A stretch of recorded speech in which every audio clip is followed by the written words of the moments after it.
Hello दोस्तों, रात को अगर चावल बच जाए ना तो सुबह कोई भी नहीं खाना चाहता। तो आज इन चावलों से हम कुछ ऐसा बना देंगे तो इजीली कोई भी खा लेगा और कोई भी ना मतलब ये नहीं कहेगा कि मुझे नहीं खाना। तो इसके लिए थोड़ी सी सब्जियां ले लीजिए। यहाँ पे शिमला मिर्च, टमाटर, प्याज और हरी मिर्च ले ली है मैंने, और थोड़ा सा लहसुन की कलियां भी ले ली हैं 4-5। तो सबसे पहले हम शिमला मिर्च को कट कर लेते हैं। ये रेड वाली शिमला मिर्च है तो इसको हम अच्छे से कट कर लेते हैं छोटे छोटे।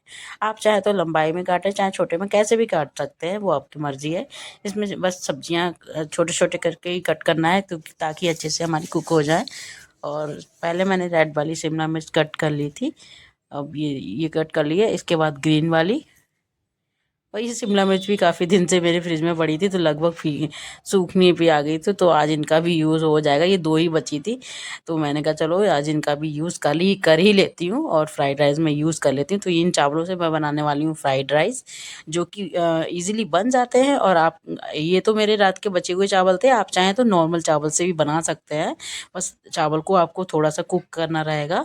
आप 80% कुक कर लीजिए, देन उसको यूज़ कर सकते हैं आप फ्राइड राइस में। तो यहाँ पे तो ये अब मैंने लहसुन की कलियां भी ली थी तो इनको भी हम छोटा छोटा कट कर लेंगे, बिल्कुल बारीक बारीक। तो चलिए हम इन लहसुन को कट कर लेते हैं अच्छे से। और वैसे चावल रात के बच जाते हैं ना तो कोई भी खाना नहीं चाहता, क्योंकि ठंडे चावल किसी को अच्छे नहीं लगते। लेकिन आप इस तरह से अगर फ्राइड राइस बना के उनको खिलाएंगे ना तो वो बिल्कुल टेस्ट में सब खा जाएंगे। आपको बिल्कुल भी चिंता नहीं करनी पड़ेगी कि इन चावलों को अब कौन खाएगा, क्योंकि ठंडे चावल कोई भी नहीं खाना चाहता। रात को अगर बच जाते हैं ना चावल, या तो फेंकने पड़ते हैं या आपको खुद खाने पड़ते हैं या फिर फेंकने पड़ते हैं। तो फेंकने से बेटर है आप उस तरह से बनाएं और सभी लोग प्यार से खा लेंगे। तो अब हम ले लेते हैं प्याज। प्याज को भी हम लंबे लंबे स्लाइस में कट कर लेते हैं, या आप जैसे चाहे वैसे कट कर रहे हो। वैसे फ्राइड राइस वगैरह में स्लाइस में ही अच्छे लगते हैं। यहाँ पे मैंने पहले मतलब इसको थोड़े बड़े बड़े में ही कट किया, बहुत ज़्यादा महीन नहीं करना है, क्योंकि प्याज तो थोड़े बड़े बड़े ही अच्छे लगते हैं इसमें। तो आधा पार्ट बचा ला, उसको भी हम कट कर लेते हैं।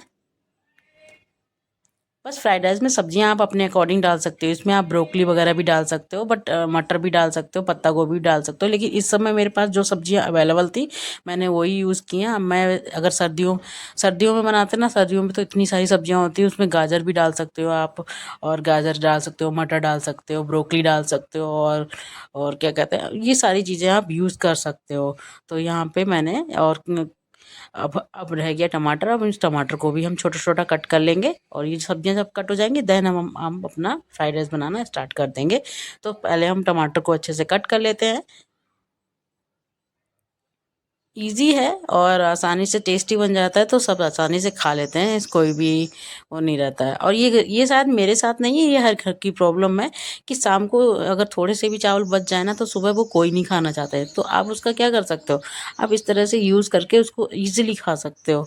तो इसीलिए मैं भी यही करती हूँ जब भी चावल बच जाते हैं, क्योंकि वैसे मुझे भी अच्छे नहीं लगते ठंडे चावल, मुझे भी पसंद नहीं है। और कोशिश तो मैं यही करती हूँ कि हर दिन उतना बनाऊं कि आराम से हम दोनों लोग खा सकें। लेकिन कभी कभी होता है, अब हम 2 लोग हैं, कभी मान लो मेरा मन नहीं हुआ या बाबू का मन नहीं हुआ, तो मतलब बाबू मेरे हस्बैंड का मन नहीं हुआ, तब वो चीज़ बच जाती है। तो जब चावल बच जाते हैं तो फिर मैं क्या करूँ, तो फिर मैं इस तरह से फ्राइड राइस बना लेती हूँ और खा लेती हूँ। तो देखिए यहाँ पे टमाटर कट हो चुके हैं, लहसुन कट हो चुका है, शिमला मिर्च कट हो चुकी है, प्याज कट हो चुका है, ये सारी सब्जियां हमने कट कर ली। इसमें मटर, गाजर और ब्रोकली वगैरह भी यूज़ कर सकते हैं, और वो अपने अकॉर्डिंग आप सब्जी इसमें डाल सकते हैं। आप इसमें मशरूम भी डाल सकते हैं, जो सब्जियां आपको अच्छी लगती हैं वो सब्जी इसमें डाल सकते हैं। तो अब हमने ले लिया है पैन में लगाया है मैंने थोड़ा सा रिफाइंड ऑयल। रिफाइंड ऑयल लगाने के बाद अब इसमें हम डालेंगे सबसे पहले गार्लिक, क्योंकि गार्लिक को सबसे पहले भून लेंगे। तो लहसुन जो होता है, लहसुन को अच्छे से भून लेना ज़्यादा ज़रूरी रहता है, नहीं तो फिर उसमें से स्मेल आती रहती, कच्चापन लगने लगता है।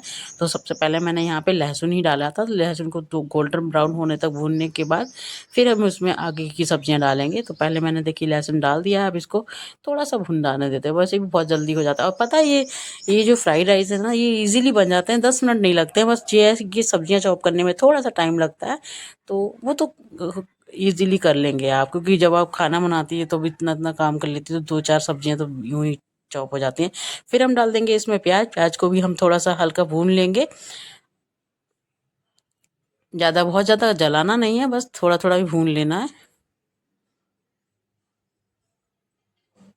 बिल्कुल लाइट ब्राउन होने तक भूनेंगे, बहुत ज़्यादा नहीं भूनेंगे। फिर उसमें हम डालेंगे कैप्सिकम, यानी कि शिमला मिर्च।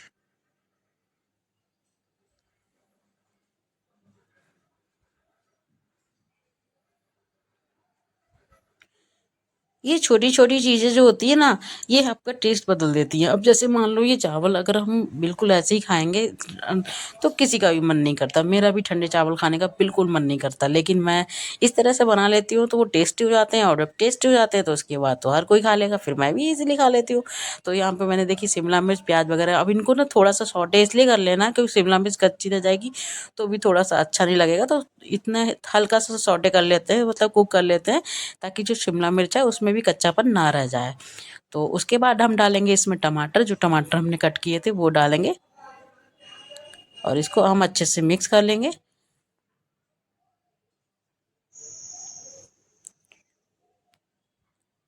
और अब इसमें हम डालेंगे नमक टेस्ट के अकॉर्डिंग, जितना आपका जिस तरह से आपके चावल हो उस क्वांटिटी के हिसाब से ही आप डालिएगा टेस्ट के अकॉर्डिंग। फिर हम डालेंगे इसमें मिर्च। अगर आप तीखा चटपटा खाते हैं तो थोड़ा ज़्यादा मिर्च डालें, अगर आप तीखा चटपटा नहीं खाते हैं, नॉर्मल खाते हैं, तो आप उस हिसाब से मिर्च डाल सकते हैं। देन हम डालेंगे इसमें गरम मसाला, जो घर में नॉर्मल गरम मसाला रहता है वो। अब इन्हें अच्छे से हम मिक्स कर लेंगे।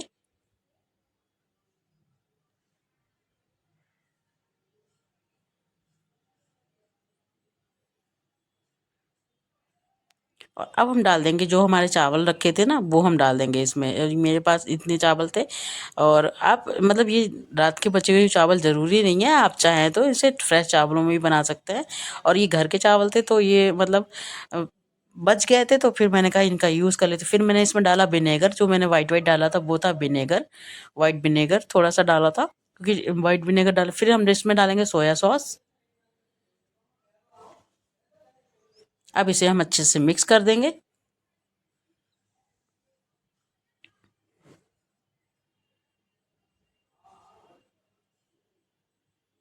फिर हमने इसमें ना चिंग्स का जो फ्राइड राइस मसाला होता है ना वो डालें। ये मसाला डालना ऑप्शनल है, आप चाहें तो डाल सकते हैं, चाहे नहीं है आपके पास तो नहीं भी डालेंगे ना तब भी काम हो जाएगा, क्योंकि इसमें जो चीज़ हम सोया सॉस वगैरह डालते हैं ना ये मेन इंग्रेडिएंट है। बाकी ये जो मसाला है आप चाहें तो यहाँ पे इसकी जगह पे मैगी मसाला भी यूज़ कर सकते हैं, पर मेरे पास रखा हुआ था ये मसाला तो मैंने। और इसमें आप थोड़ा सा केचप इस्तेमाल कर, केचप भी डालेंगे, और आप चाहें तो चिल्ली वाला भी डाल सकते हैं, टमाटो वाला भी डाल सकते हैं। मैंने यहाँ पे सिर्फ टमाटो का ही यूज़ किया था, क्योंकि हमने ऑलरेडी सिर्फ विनेगर वगैरह डाल दिया तो खट्टा काफ़ी हो गया था। खट्टा मतलब हो ही जाता है, इसी से हो जाता है। और टमाटो केचप डाला, थोड़ा सा मैंने चिली सॉस भी डाला था, वो मैं दिखाना भूल गई हूँ। और अब हम इसकी करेंगे प्लेटिंग। हमारे फ्राइड राइस जो है बनके तैयार हो चुके हैं। और इस तरह से आप जो बचे हुए चावल है ना बना देंगे ना, तो एक बार ये देखिए, इसको देख के कोई भी ये नहीं कहेगा कि हम नहीं खाएंगे, हर कोई बड़े प्यार से खाएगा। तो दोस्तों आप इस तरह से ना रात के बचे हुए चावलों का इस्तेमाल करके और इस तरह से स्वादिष्ट रेसिपी बनाइए और सभी को खिलाइए, ताकि आपको परेशान ना होना पड़े कि अब ये चावल कौन खाएगा। तो दोस्तों मेरी रेसिपी कैसी लगी आप मुझे कमेंट में बताएं, और ऐसी रेसिपीज पाने के लिए मेरे चैनल को सब्सक्राइब करें। थैंक यू दोस्तों, मिलते हैं नेक्स्ट वीडियो में, तब तक के लिए बाय बाय।